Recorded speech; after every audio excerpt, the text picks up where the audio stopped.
Well, there wasn't much precedent for this field goal because we haven't even attempted one all year long. Allen Triplett took the direct snap from Tim Hicks, found Allen Bentley in the flat, and Allen breaking 2 tackles. Great job by the little man. This is going to be our last play of the half, and look for us to throw it in the end zone. Great job because we didn't have any timeouts left. 4th down. I mean, last down probably. Back to pass. Triplett. Intercepted, did he? Yes. Intercepted in the end zone. 1 second to play. That's the first time this year Greg Triplett has thrown an interception.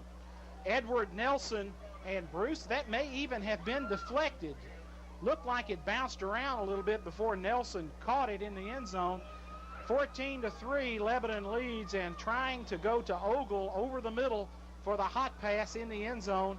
Nelson comes up with the deflection, and Oakland with 1 play, and Lebanon has got people 30 yards off the line of scrimmage. And they run a man up the middle, and he got a couple of yards and a half, ends in the score. Lebanon 14, Oakland 3.5. It's over, and Triplett got picked off for the first time this year. So I would like to take this opportunity to thank the following merchants for their support of the video portion of tonight's broadcast: Beard Construction Incorporated, Claiborne's Bakery, David Harvey Auto Sales, Designers Printing Company, Dick's Food Mart, Edco TV, James Barbecue Restaurant, K&M Cabinet Company, Lebanon Cablevision, the Permapipe Division,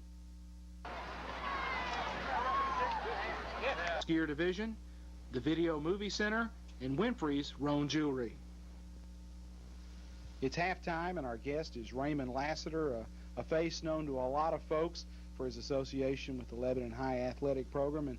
And Raymond, some people only see you on Friday nights, and they're not aware of some of the things that you've been doing at the high school for a lot of years. You really got your start helping Clyde Harville with the basketball broadcast. In 1973, I kept my first basketball stats with Clyde Harville, and that was with Franklin. I'll never forget it. And by the way, this year, I just heard Campbell talking this morning. We're going to start, I think, playing Franklin again. So that's going to bring back old memories. Kind of going full circle there.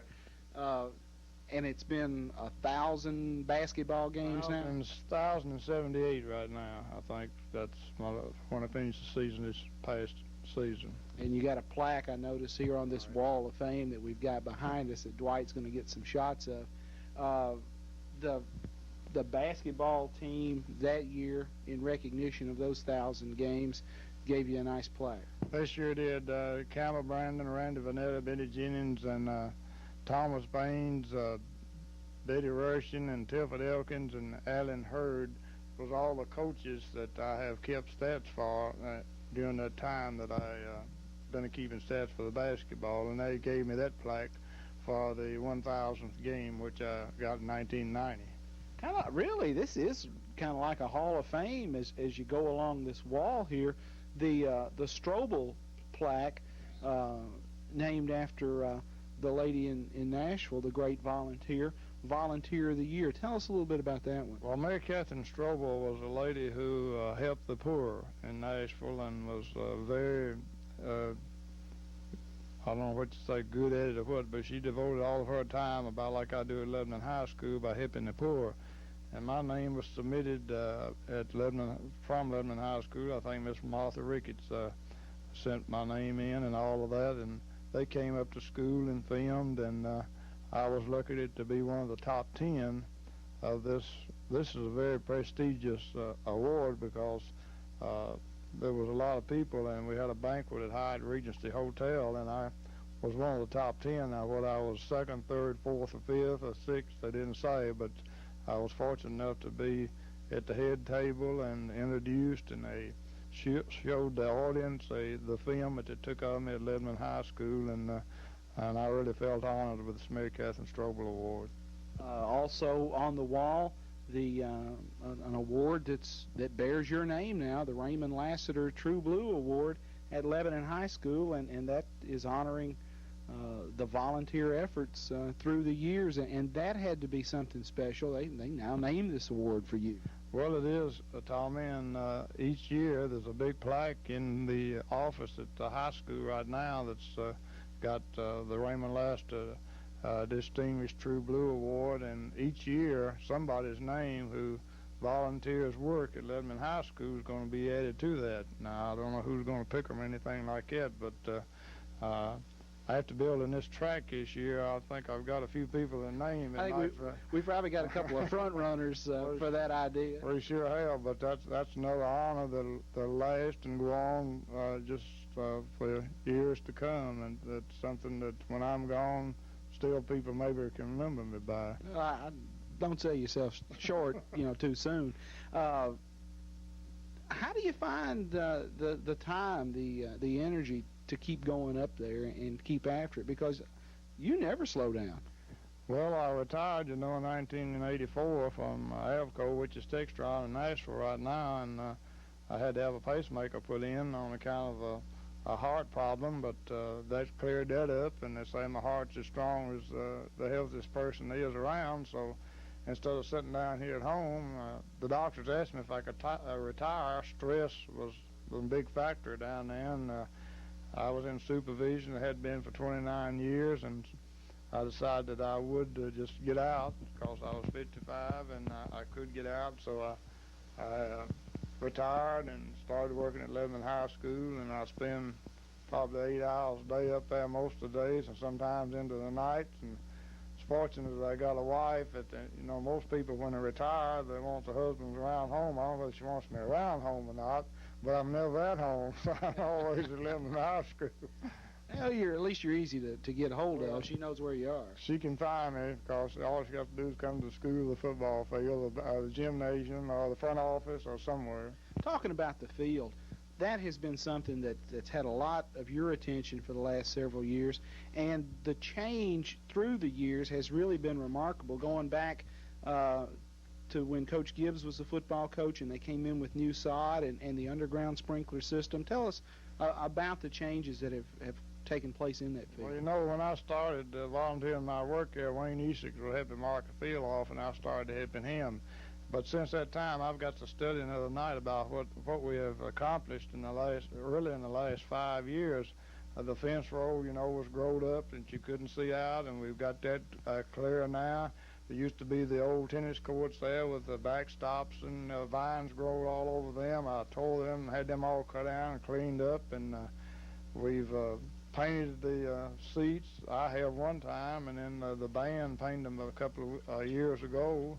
And now we've got the new track and new goal post with the one post up, and which is donated by Jerry Triplett. And we've just, to me, it's really a complete turnaround from what it used to be.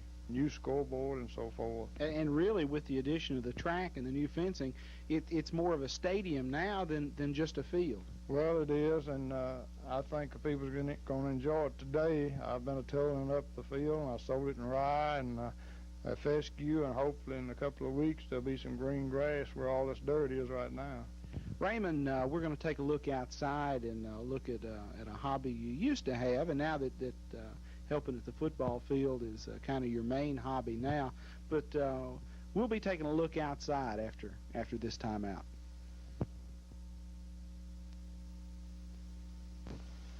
And as you can tell, we've moved outside, and Raymond, at one time, flying was a real passion of yours.